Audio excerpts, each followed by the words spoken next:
Hey guys and gals, it's your buddies Drew and Ralphie with Living History Mysteries and Ferocious Feline Productions. You know, looking back into history, we see a lot of questions that seem to go unanswered. And I want to touch on one of those mysteries in one of the most historic locations here in North America. The first English permanent settlement everybody knows was in Jamestown. But during the early 20th century, when the church in Jamestown was rebuilt, they found a gravestone, more of a monument, that raised a lot of questions. But I'll tell you what, I'm not going to go into a lot of detail about it. I'm going to let you check it out for yourself, and we'll talk afterwards.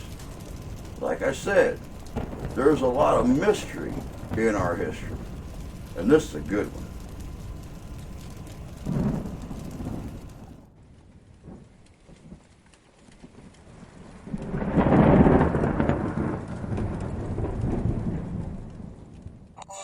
Experts have unraveled the centuries-old mystery of who lies beneath Jamestown's knight's tombstone.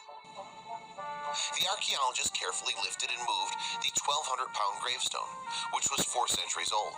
They planned to restore this priceless artifact that dated back to the earliest English settlers in America, who'd arrived in Jamestown in 1607.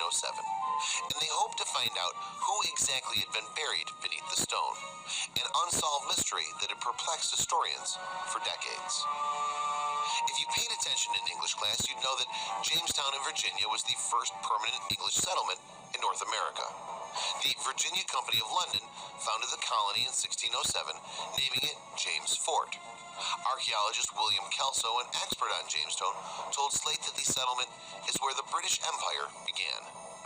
These first colonists from England set up their new home on the banks of the Powhatan River, which was the land of the Paspahegh tribe. Relations between the newcomers and the original inhabitants were cordial at first, but this wasn't to last. Within a few years, in fact, the Paspahegh had been completely wiped out. Many of the English settlers fared little better. The winter of 1609 to 1610 came to be known as the Starving Time. There were 500 settlers at the start of the season, but by the following spring, only 60 had survived. A devastating mortality rate of nearly 90%. Moreover, evidence indicates that this terrible famine led some of the desperate settlers to indulge in cannibalism. The site was temporarily abandoned after that miserable winter, but was soon reoccupied, and Jamestown eventually began to thrive, becoming the capital of Virginia from 1616 to 1699. Consequently, it's one of the principal historical sites in the U.S., and archaeologists and researchers have spent many years delving into its secrets. One area that's been the subject of much investigation is the location of Jamestown's earliest churches. Today, a church built in 1907 stands on the site, but it sits on the foundations of a much older structure. Beneath the 20th century building is the third church built in Jamestown, which was constructed in 1617. Now, archaeologists had the task of moving a gravestone set into the floor of the church, one that had been there for 4 centuries. The black stone is called the Knight's Tomb and measures some 3 foot by 6. Those dimensions, combined with its 1,200-pound weight, meant that moving the artifact was going to be no easy task. The project started in early 2017, recognizing the magnitude of the work ahead of the team.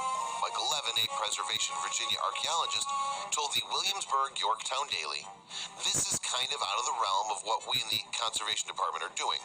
It's an artifact, but it's more of a monument. One of the most important things for us is knowing our limitations." With that in mind, Preservation Virginia had brought in Jonathan Appel from a company called Atlas Preservation, based in Connecticut.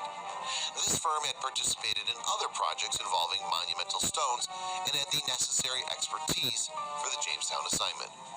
Appel and his team soon made a detailed plan for the conservation of the tombstone. The first thing they'd do was to move the stone so that they'd be able to work on it.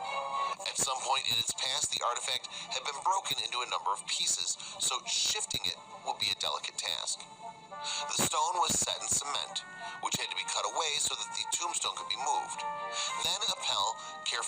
chiseled off the mortar that had set beneath the artifact.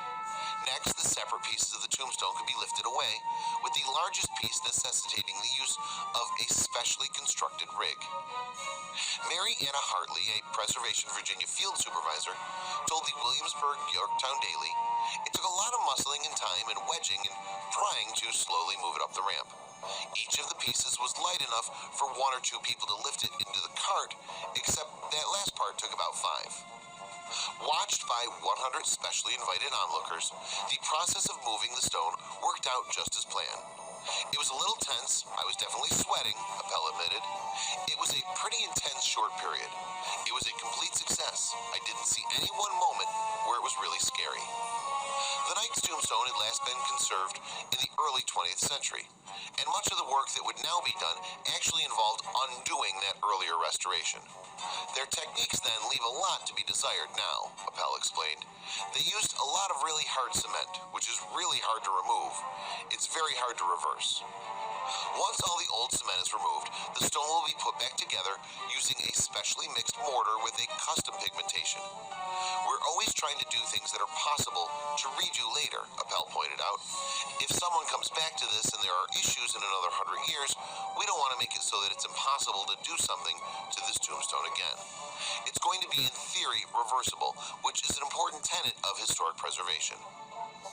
Now that the work on the stone, the only one of its kind to survive in America, was well underway, the pressing question was, who had been commemorated by this monument? The shape of a knight is inscribed on the stone.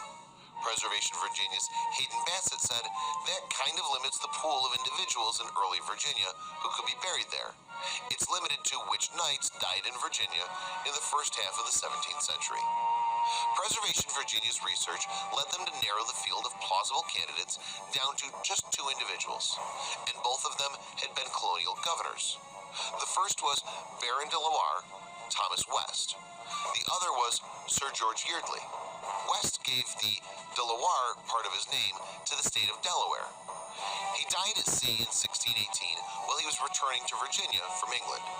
But the researchers concluded that the body under the knight's tombstone was more likely to be that of Sir George Yeardley. Bassett explained their thinking. "When you're studying mortuary practices, when you're studying monuments, you never want to go to the records of the person who died," he said. "You want to go to the records of their offspring, of their family members who are still living. They're the people who are largely going to be dealing with the logistics of getting a massive stone over here." And a journal written by one Adam Thirlwall II, a step-grandson of Yeardley, does seem to provide some corroborating evidence. Bassett said, "What they mention is that they would like to have a black marble tomb with the crest of Sir George Yeardley and the same inscription as upon the broken tomb. We believe that might reference this stone." Yeardley served as Deputy Governor of Virginia in 1616 and 1617. Back in England in 1618, Yeardley wed the charmingly named Temperance Flowerdew, and shortly afterward, he was appointed Governor of Virginia.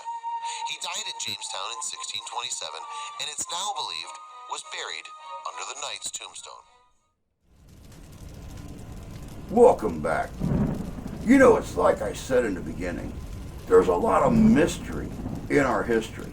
Sometimes looking back into the history of a certain location or a certain individual raises more questions than answers. Are these archaeologists, are these preservationists right about the knight's grave that was located under the floor of the new church in Jamestown, Virginia?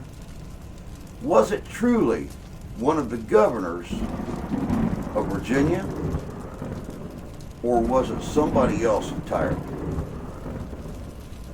I guess we'll never know, but it's just one more mystery that history left behind. But that's all we got for you guys today. As always, take care of yourselves. Take care of each other. God bless you. God love you. We do. See you in history.